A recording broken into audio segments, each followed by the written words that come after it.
जय बाळूमामा मित्रांनो, आज आहे 3 मे आणि हा गोल्डचा चार्ट आहे. तर आपण विकली ॲनालिसिस करणार आहे गोल्डमध्ये. म्हणजे पुढच्या एक आठवड्यामध्ये गोल्डमध्ये काय प्रकारचं प्राइस ॲक्शन किंवा काय प्रकारचा चार्टमध्ये आपल्याला बिहेवियर बघायला मिळू शकते आपण बघायचं आहे. तर आपण एक दोन प्रकारे ह्याचं ॲनालिसिस करूया. पहिलं जे आपण ॲनालिसिस आहे ते आपण एक एस एल हंटिंग किंवा बायर आणि सेलरची पोझिशन कुठं आहे आणि मार्केट कुठंपर्यंत एक सायकोलॉजिकली मार्केट जाऊ शकते किंवा कुठून मार्केट डिरेक्शन देऊ शकते हे बघूया. आणि सेकंड पार्टमध्ये आपण चार्ट पॅटर्नच्या नुसार म्हणजे चार्ट पॅटर्ननुसार आपण प्राइस ॲक्शन काय होतं आहे किंवा चार्ट पॅटर्ननुसार मार्केट कुठे गेलं पाहिजे ह्या गोष्टी पाहूयात. तर पहिल्यांदा हा 30 मिनिट टाईम फ्रेमवर चार्ट आहे आणि एक मागच्या एक महिन्याचं मी त्यासाठी ॲनालिस्ट म्हणजे एक महिन्यापासून मी चार्ट मागचा ॲनालिस्टसाठी घेतलेला आहे. ठीक आहे. तर मग आता पुढचा एक आठवडा किंवा 2 आठवडे मार्केट कशा प्रकारे ओळखू शकते बघूया आपण. तर तुम्ही बघितलं तर मागच्या एक 4 एप्रिलपासून मार्केट ते आता 4 मे उद्या येईल. तर इथून मार्केट एक चांगला बेस तयार करून मार्केट वरती गेलं होतं. म्हणजे काय झालं होतं, मार्केटमध्ये चांगला बाहेर आले होते आणि गोल्डचं मार्केट प्रचंड वरती गेलं होतं, तुमच्या सगळ्यांना माहीतच आहे. त्यानंतर मार्केटमध्ये बघू शकता की एक अपट्रेंड दिला, त्यानंतर थोडंसं मार्केट इथं कॉन्सोलिडेशन झोनमध्ये गेलं, परत वरती गेलं, परत थोडंसं कॉन्सोलिडेशन झोनमध्ये गेलं आणि परत मार्केटनं त्याचा लाईफ टाईम हाय तयार केलेला आहे. ठीक आहे. हा मार्केटचा 3500च्या आसपासचा एक लाईफ टाईम हाय मार्केटचा आपल्याला इथं झालेला बघायला मिळते. त्यानंतर मार्केट करेक्शन घ्यायला लागलं, करेक्शन मार्केट घेत होतं आणि खाली आलं. म्हणजे काय प्रॉफिट बुकिंग झालं म्हणा किंवा मार्केटने करेक्शन घेतलं म्हणा, कारण मार्केटने खूपच हाय केली होती त्यामुळे मार्केट खाली आले. लक्षात घ्या, मार्केटला जर ही 3500ची लेवल जर तोडायची असती तर मार्केटनं इथंच कन्सोलिडेशन म्हणजे जास्त वेळ केलं असतं. जास्त मार्केट ह्याच्या खाली वगैरे हे जे आता त्यांनी स्विंग तयार केला इथं ह्याच्या खाली मार्केट आलं नसतं. मार्केट ह्याच लेवलवरती बरेच दिवस राहिलं असतं. जे काय पुढची आता हे 10 दिवस आहे, इथून इथं पण बघितलं तर 10 दिवसाचा हा काळ आहे. 10 दिवस 5 दिवस मार्केट इथंच कुठंतरी राहिलं असतं जर त्याला ही पण लेवल तोडायची असती तर, आणि मार्केटला ब्रेक करून गेलं असतं. पण मार्केटला सेलर इथं स्ट्रॉंगली ॲक्टिव्ह झाले आणि मार्केटला इथून त्यांनी खाली ढकललं, त्यामुळे मार्केटनं बरीच खाली राहिली. आता जवळजवळ 3200पर्यंत दिले आहे, म्हणजे 300 पॉईंट मार्केट खालीतून आलेलं आहे. आता मार्केटमध्ये बायर सेलरची गेम बघूया. तुम्हाला सांगितल्याप्रमाणे इथं बायर चांगले स्ट्रॉंग आहेत. ठीक आहे, बायर स्ट्रॉंग होते, इथं सेलर तर स्ट्रॉंग झालेत. मार्केट त्यानंतर खाली आल्यानंतर ह्या एका झोनमध्ये मार्केट अडकलं होतं. ह्या एक झोनमध्ये मार्केट बरेच 5-6 दिवस मार्केट या झोनमध्ये आपल्याला राहिलेलं दिसून येते. आता कुठली लेवल कशी काम करेल बघूया. पहिल्यांदा वरच्या लेवल बघूया कशा काम करतील. आता जे तुम्हाला मार्केट दिसते ह्या 3200च्या लेवलच्या आसपास आहे मार्केट. मार्केटमध्ये ही जी लेवल आहे 3270ची लेवल, ते 3270 ते 3280 हा जे 10 पॉईंटची जे हे लेवल आहेत, मी पॉईंट म्हणतो तुम्ही पिप्स ते समजून घ्या. तर ते 10 पॉईंटचा जो मधला जो झोन आहे ना, हा खूप इम्पॉर्टंट आहे. तुम्ही बघू शकता की मार्केटने एक्झॅक्टली हा जे ते सपोर्ट तयार केला आहे, मार्केटने ह्याला ब्रेक केल्यानंतर परत त्यालाच मार्केटने रेजिस्टन्स म्हणून त्याचा वापर केला आहे. मार्केट इथून आता खालीच्या साईडला चालले. समजा मार्केटला वरची रॅली करायची असेल अजून, तर मार्केट इथून वर गेल्यानंतर ह्याला थोडंसं आणखी एकदा उद्या परवा 2 दिवस मार्केट ह्या रिजेक्शन देण्याची शक्यता आहे. पण मार्केटनं जर ह्याला ब्रेक केलं तर वरच्या 2 लेवलवरती आपण काम करू शकतो किंवा वरच्या 2 लेवलवरती मार्केट रिजेक्शन घेऊ शकते. आता तुम्ही बाय साईडला म्हणजे पोझिशन घ्यायला तुम्ही उत्सुक आहे का सेल साईडला, हे तुम्ही आता तुमच्या ट्रेडिंग स्टाईलनुसार ठरवा. मला वाटते मार्केटनं जर ह्या लेवलला ब्रेक केलं तर नेक्स्ट टार्गेट असेल मार्केटचं. तर जर तुम्ही होल्डिंग करत असाल 2-4 दिवस पोझिशन किंवा स्विंग ट्रेडिंग करत असाल तर हे तुम्हाला उपयोगाच पडेल.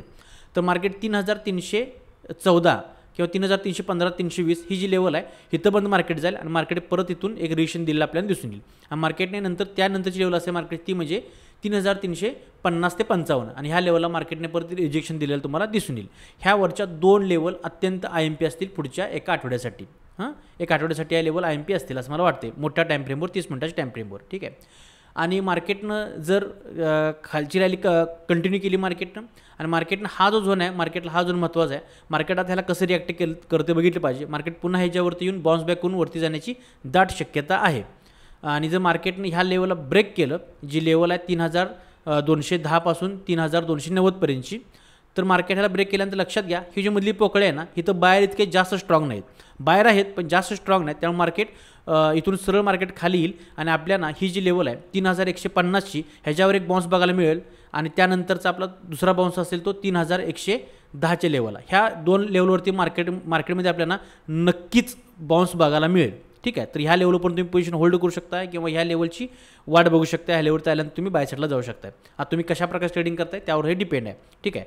तर एकूण बायर आणि सेलरचे ज्या पोझिशन आहेत त्यानुसार ह्या ज्या लेवल आहेत त्या मला IMP वाटतात. आणि अगदी तिसरी शेवटची लेवल बघितली पुढच्या आठवड्यात 2 आठवड्यात वर होणारी कुठली, तर ती म्हणजे 3050ची एक लेवल आहे, ती चांगल्या प्रकारे वर होऊ शकते. ठीक आहे. तर या खालच्या लेवल आहेत आणि मार्केटनं आता लक्षात घ्या, मार्केटनं जर अपट्रेंड कंटिन्यू केला परत इथून आहे तसा ह्या आपल्या लेवलला रिस्पेक्ट देऊन, तर मार्केट इथं आल्यानंतर आहे ना, जे लाईफ टाईम आहे मार्केटचा मागचा 3495 किंवा 3500, हा पुन्हा एकदा रिजेक्शन इथून मार्केटला 100% दिलं पाहिजे. का?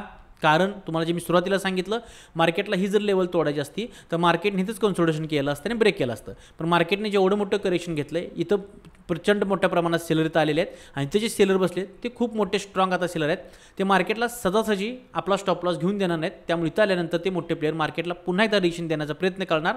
त्यामुळे मार्केट इथून एक 100% आपल्याला खाली पडण्याची किंवा एक थोडंसं रिएक्शन का असताना इथंपर्यंत रिएक्शन का असताना एक 50 ते 60-70 पॉईंटचं तर मार्केट इथंपर्यंत देऊ शकते. त्यामुळे ही एक लेवल म्हणजे आपण फोकस करू शकतो. फक्त ज्यावेळी ह्या लेवलजवळ मार्केट येईल त्यावेळी कुठली न्यूज नको पाहिजे. न्यूज असेल तर शार्पलीला ब्रेक करण्याची शक्यता आहे.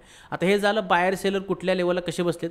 बायर खालचे कुठे स्ट्रॉंग आहेत तुम्हाला सांगितलं, इथे काय स्ट्रॉंग नाहीत, इथे एक स्ट्रॉंग आहेत बायर, इथे एक स्ट्रॉंग बायर आहेत. त्यामुळे इथून मार्केटला आपल्याला अपट्रेंड दिसू शकतोय. बाकी वरचे सेलर कुठे स्ट्रॉंग आहे तुम्हाला कळलेलं आहे. ह्या ज्या 3 लेवल आहेत. तर अशा प्रकारे सायकोलॉजिकली मार्केट असं बिहेवियर करू शकते. पण आपण जर मार्केटचा प्राइस ॲक्शननुसार किंवा चार्ट पॅटर्ननुसार जर आपण विचार केला तर कशा प्रकारे मार्केट काम करू शकते बघा. तर इथं मला एक पॅटर्न दिसायला लागला आहे. तो पॅटर्न म्हणजे तुम्हाला इथं मी ड्रॉ करून दाखवतो. एक सेकंड पहिला. फॉलिंग वेज पॅटर्न तुम्ही ऐकला असेल, बघितलं असेल. तर हा फॉलिंग वेज एक पॅटर्न मला इथं दिसतोय. तर तो जर इथं वर्क झाला तर आपल्याला मार्केट अपट्रेंडला किंवा वरती जाताना दिसून येईल. आणि आता जो पॅटर्न आहे ना फॉलिंग वेजचा, तो जवळजवळ कंप्लीट म्हणजे तो पॅटर्नची जी हे आहे कंप्लीट होत आला पॅटर्न. तो तुम्ही बघू शकता इथं. 1 सेकंड तुम्हाला दाखवतो आता मी.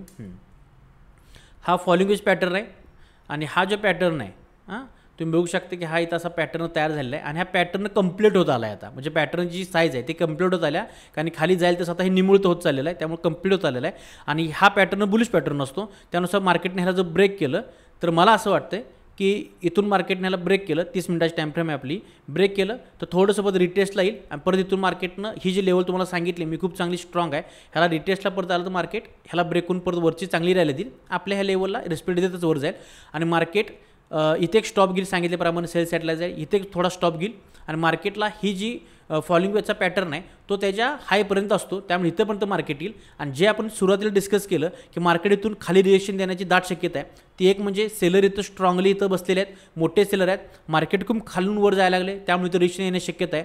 वरच्यावर इथून कुठं तर मार्केट जर वर जात असतं इथून तर ब्रेक केलं असतं. पण इतके मोठे इथं परत बाहेर बी ॲड झालेत ना.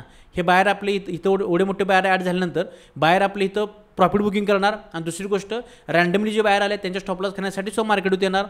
तिसरी गोष्ट इथे सेलर मोठा स्ट्रॉंग प्रमाणात आहे त्यामुळे मार्केटला ढकलायला बघणार. आणि चौथं कन्फर्मेशन म्हणजे ह्याचा फॉलिंग वेजचा जो पॅटर्न आहे तो इथं कंप्लीट होतोय. त्याचा प्रॉफिटचा जो रेशो आहे तो कंप्लीट होतोय. त्यामुळे मार्केट इथून परत खाली आलं पाहिजे. असे 3-4 रिझन मला दिसतात. त्यामुळे आता कशा प्रकारे काम होते बघितलं पाहिजे. बाकी पुढच्या नेक्स्ट वीकसाठी अशा प्रकारे तुम्ही गोल्डचा ॲनालिसिस आहे तुम्ही पाहू शकता. तुम्ही तुमच्या हिशोबाने सुद्धा ॲनालिसिस करा आणि मार्केटला फॉलो करण्याचा प्रयत्न करा. थँक्यू, धन्यवाद. जय बाळूमामा.